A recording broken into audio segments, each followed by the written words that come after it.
From the Presidential Palace, Manila, Dateline Malacañang.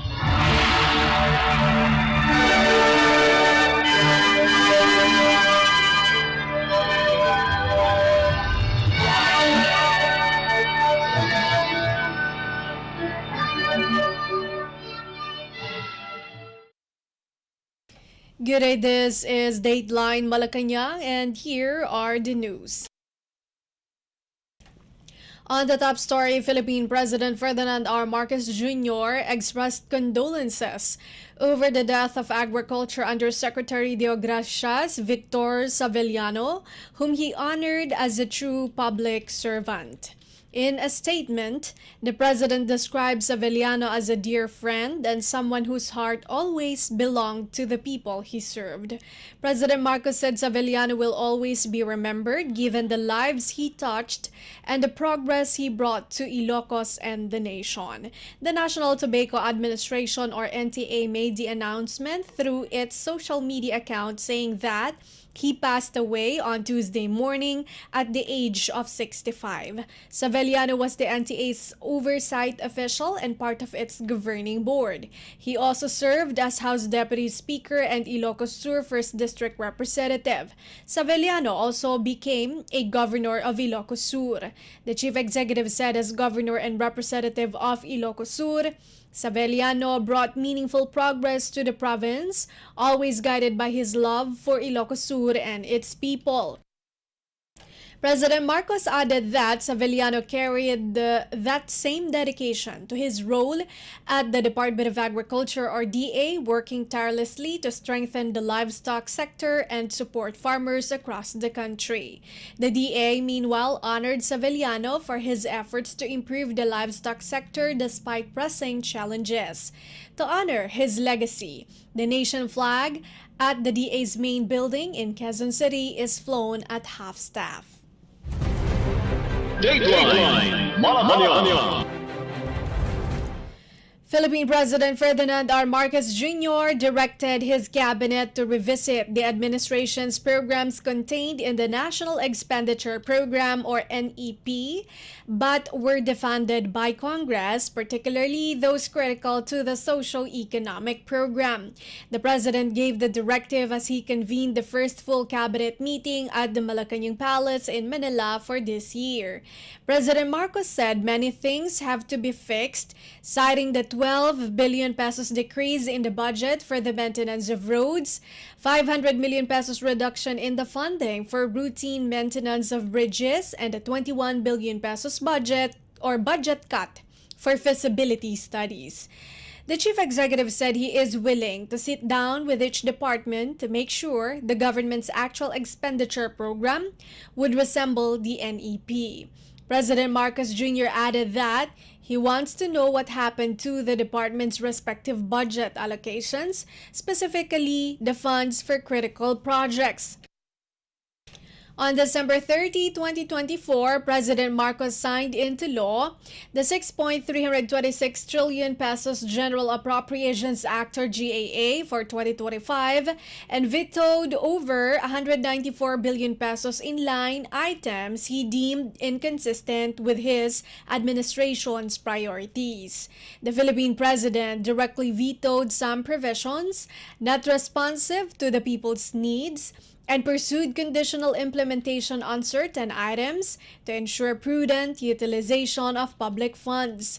The 2025 expenditure program is 9.7% higher than the 2024 budget of 5.768 trillion pesos and 22% of the projected 2025 gross domestic product. Dateline Malacañang. Immediately after the cabinet meeting, Executive Secretary Lucas Bersamin held a press briefing along with the Philippine Department of Transportation, or the DOTR, Secretary Jaime Bautista, and the Department of Information and Communications Technology, or DICT, Secretary Ivan John Uy. Bersamin clarified that there is nothing wrong with the Philippine Military Academy, or PMA, and the Philippine National Police, or or Philippine National Police Academies or PNPA's inclusion in the 2025 funding for the education sector. The Executive Secretary's statement came following criticisms over the inclusion of the PMA and the PNPA in the 1.55 trillion pesos funding for the education sector for 2025. The PMA is under the Department of National Defense or DND, while the PNPA is under the Department of the Interior and Local Government or DILG. Bersamin said it would be unfair to exclude the PMA and the PNPA from getting a share in the allotted 2025 budget for the education sector, since the education responsibility has been shifted to other government agencies. Executive Secretary Bersamin said constitutional provision encompasses all areas of education, including the Commission on Higher Education or CHED, Technical Education and Skills Development Authority or TESDA, and state universities and colleges or SUCs. Alam nyo, yung language of the Constitution is not that specific, no? Na sinabi, education. You have to look at this with a more, with a broader understanding.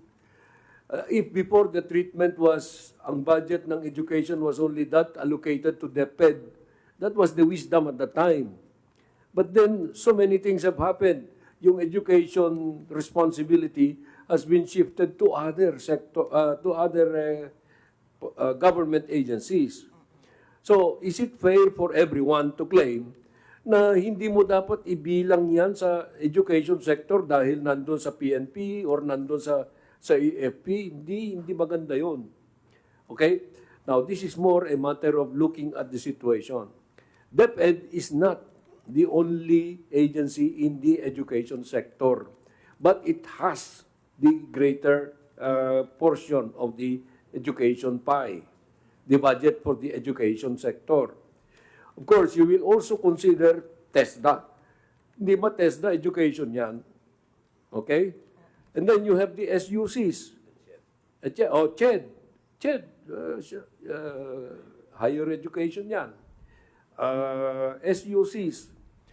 Now, if you add up this one, including also PMA, PNPA, and other officers with primary responsibility for education in their particular areas, that could add up to a bigger budget or bigger slice of the budget for the education sector.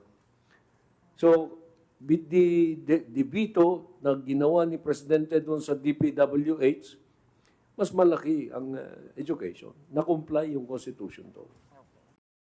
Executive Secretary Lucas Bersamin.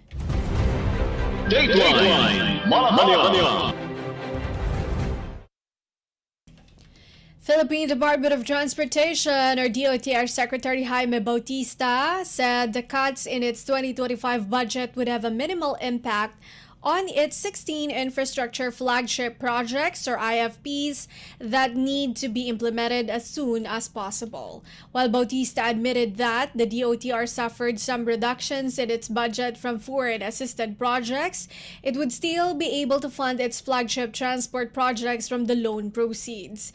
In the same palace press briefing, Bautista said budget cuts in the department has a very minor effect on the implementation of its flagship transport projects. As far as the Department of Transportation is concerned, we should be able to continue our projects. No, there were some reductions in our budget, but we should be able to fund this from the loan proceeds. No? We're happy that the government share of most of our infrastructure projects were not reduced. No? So we will continue to implement these programs. No? The ones that were reduced basically are the loan proceeds. But these are foreign-assisted projects. But in spite of that not being included in the budget, no, we can still avail of the loans, no, so that we can fund these major projects like the Metro Manila Subway and the North-South Commuter Railway. No?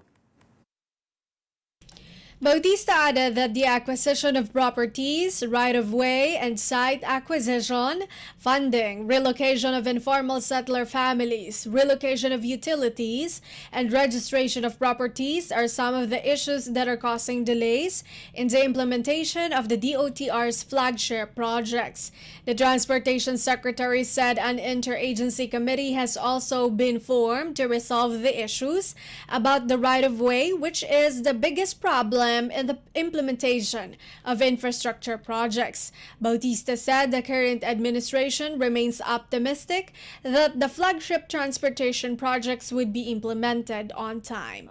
As there are so many issues, no, for us to be able to implement this program, no. One, as I've mentioned, is resolution of issues relating to right of way, no. So ang instruction ng President is to coordinate with all government agencies, no, so that all the issues are resolved, no.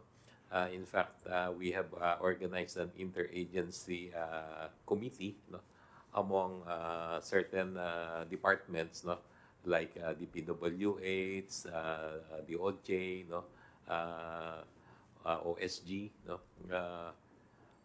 the SHUD, no, and other government agencies, no, for us to work together to resolve issues about right of way, no. Kasi ito ang isa sa mga pinakamalaking problem ng infrastructure implementation, no, right of way, no. And sa pamamagitan ng pagtutulungan ng lahat ng mga departments, we should be able to resolve these issues, no.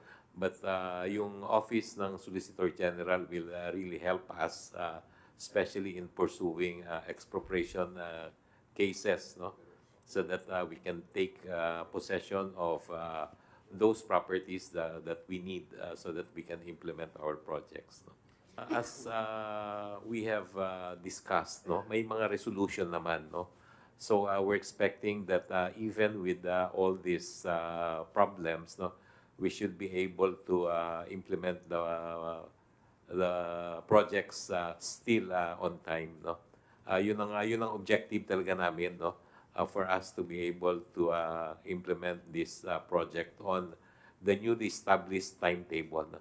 Kasi karamihan dito started during the previous administration, no? There's even a project that started during the Aquino administration, and there are still issues that we need to resolve, no? But with all those projects and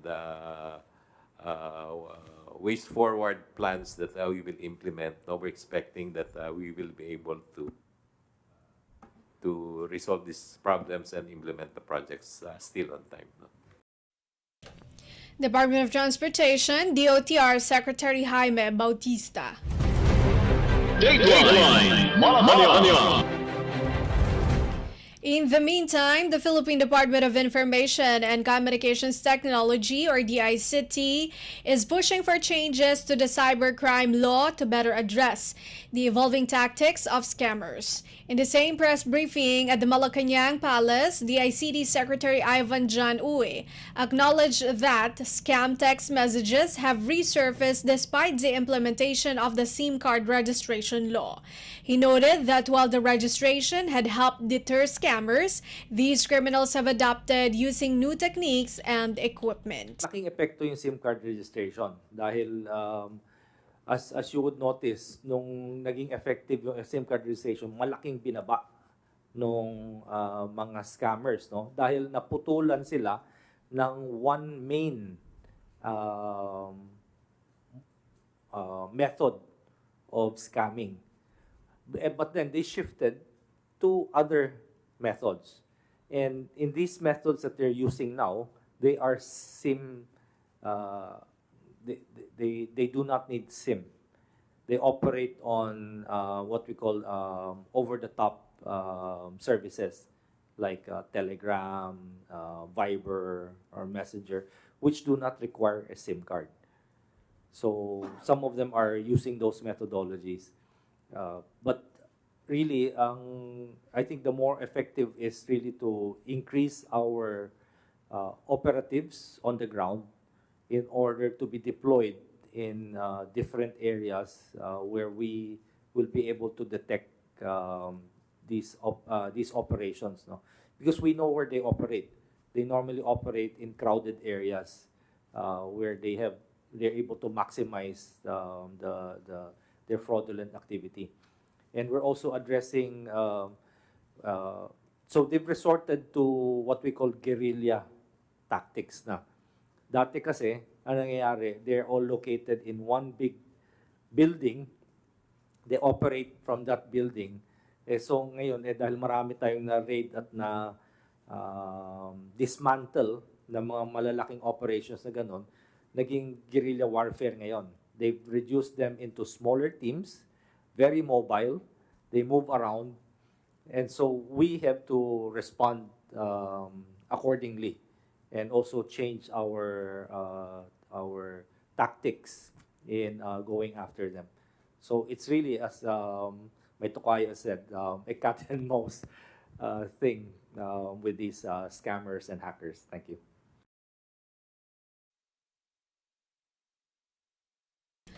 One such tactic is drive-by hacking, in which scammers park their vehicles in the community and hack into the mobile networks of their victims.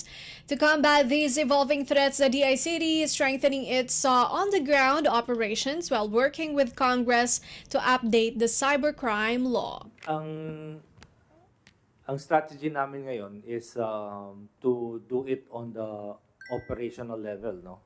Dahil matagal ang legislative process. At ang nangyayari kasi is napakabilis ng evolution ng mga methodologies on the scammers. So, if we go through that legislation, pagka lumabas na yung batas, bago na naman ang methodology nun. So, marami tayong batas na ilalabas na naghahabol, kumbaga, sa teknolohiya.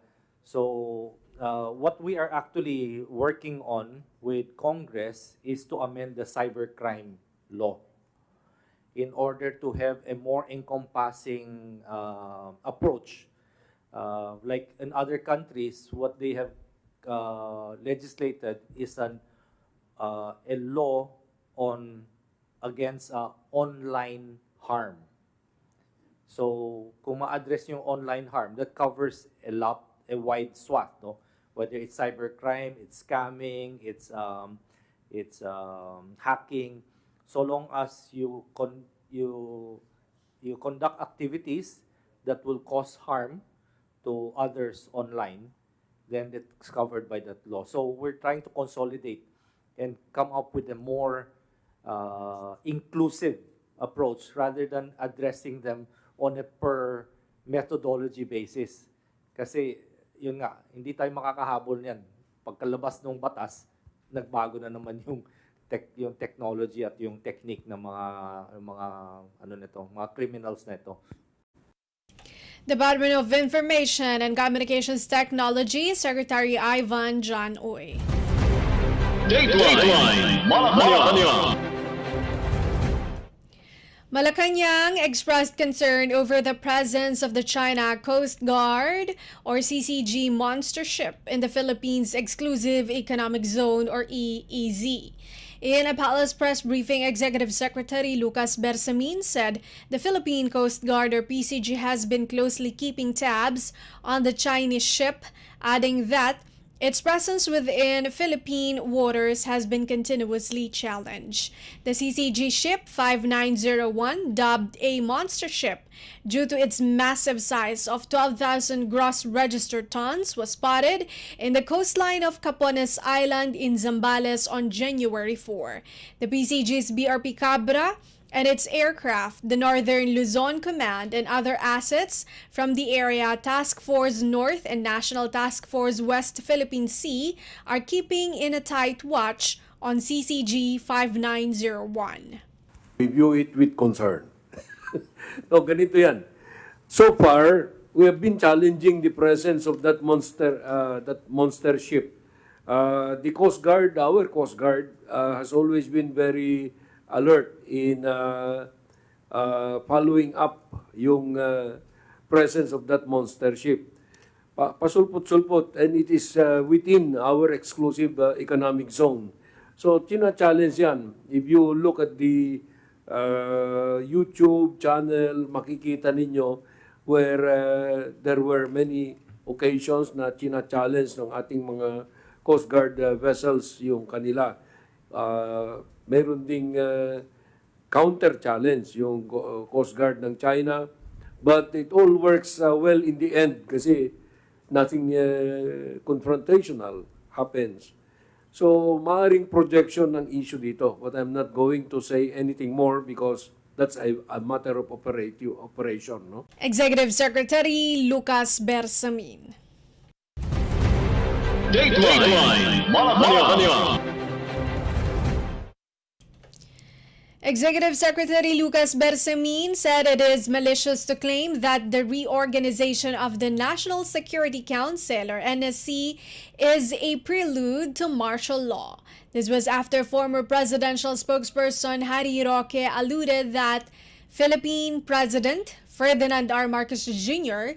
is eyeing a military rule following the removal of the Vice President and the past Philippine presidents as members of the NSC.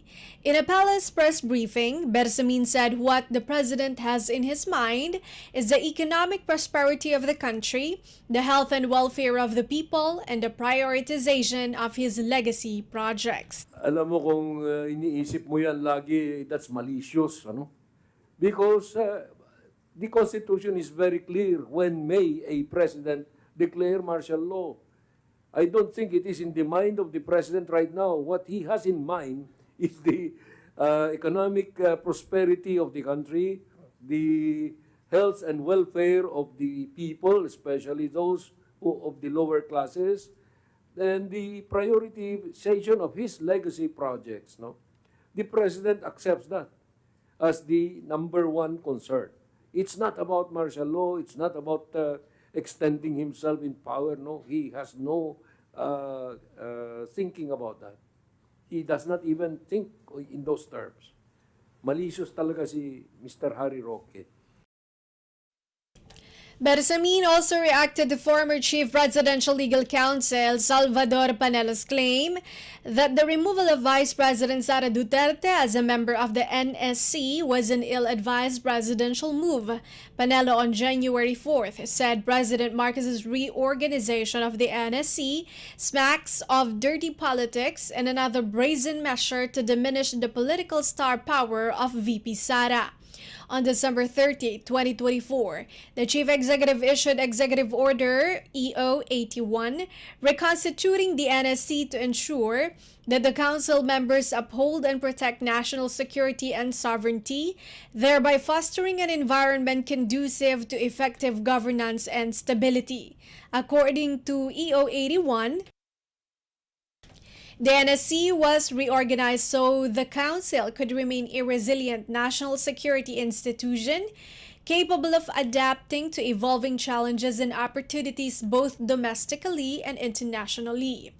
Bersamin said Panelo has no moral authority to question the decision of President Marcos, stressing that the former palace official also advocated to exclude then Vice President Leni Robredo from the NSC under the term of former President Rodrigo Duterte.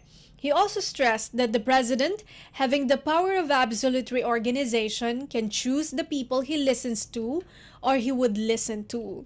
Bersamin also maintained that the vice president is irrelevant as far as NSC membership is concerned. Meron ako nabasa na something that reminded me that Panelo, during his time as presidential advisor, was also advocated the exclusion of then Vice President Leni Robredo. No? So he has no moral authority to question the decision of the president. But the second thing that I would like to emphasize here is this. Look at it this way. The National Security Council is an advisory body. And this is an advisory body in relation to the President as the Commander-in-Chief. So the President has the right as well as the responsibility of seeing to it that whoever advises him is within his fullest trust and confidence.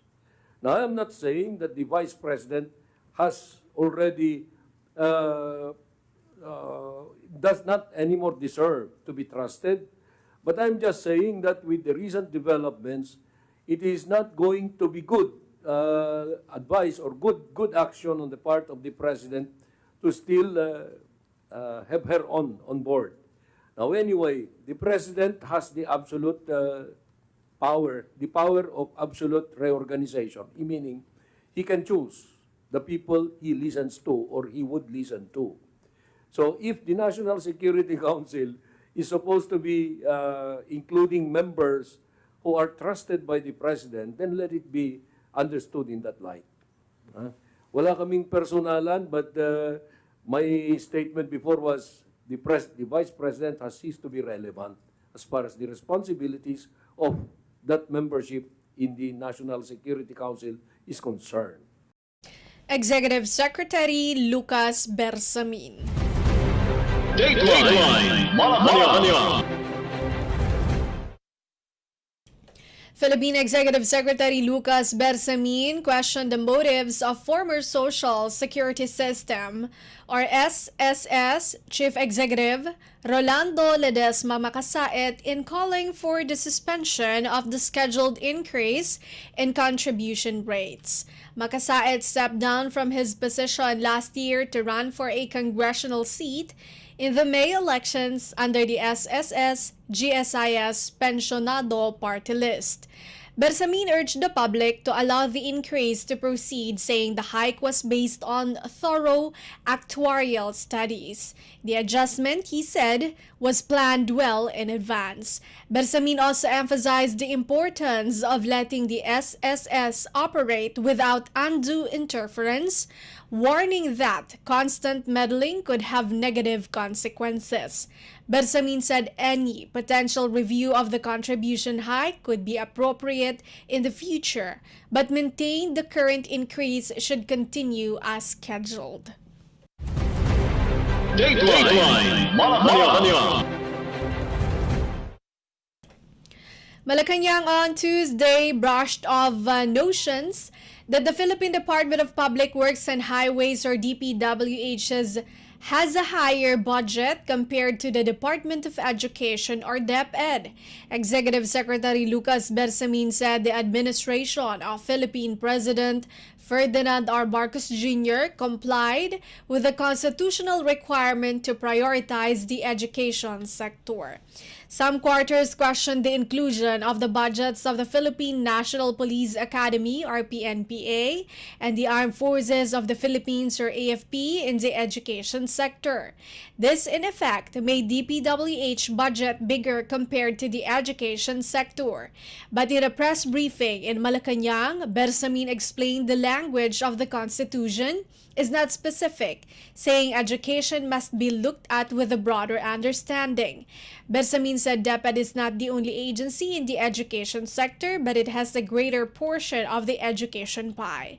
Other educational institutions include TESDA, SUCs, and CHED. And if the PMA, PNPA, and other offices with primary responsibility for education in their particular areas are to be included, that could adopt a bigger budget for the education sector. Dateline Malacañang. Executive Secretary Lucas Bersamin asserted that Malacañang has no connection with self-confessed hitman Edgar Matobato, who reportedly left the country. Executive Secretary Bersamin made the remarks when asked to comment on New York Times reports that Matobato, an alleged hitman of the Davao Death Squad, was able to leave the country with his wife and 2 stepchildren. Bersamin clarified that Malacañang has no control of Matobato if he intends to testify against the drug war of former President Rodrigo Duterte. Dateline Malacañang. Finally, for Dateline Malacañang, Malacañang stood firm on Tuesday that neither martial law nor term extension is part of Philippine President Ferdinand R. Marcos Jr.'s agenda following the reorganization of the National Security Council or NSC. The President earlier issued Executive Order 81, which reorganized the National Security Council, or NSC. In a press briefing, Executive Secretary Lucas Bersamin said the Marcos administration is focused on advancing the country's economic prosperity, improving the health and welfare of the Filipino people, and completing his legacy projects.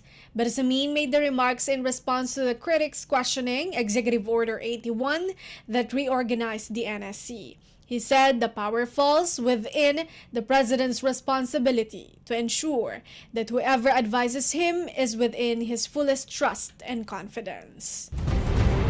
Dateline Malacañang. And that is all for today's Dateline Malacañang. For Radyo Pilipinas World Service, this has been Bea Gaza-de Guzman. From the Presidential Palace, Manila, Dateline Malacañang.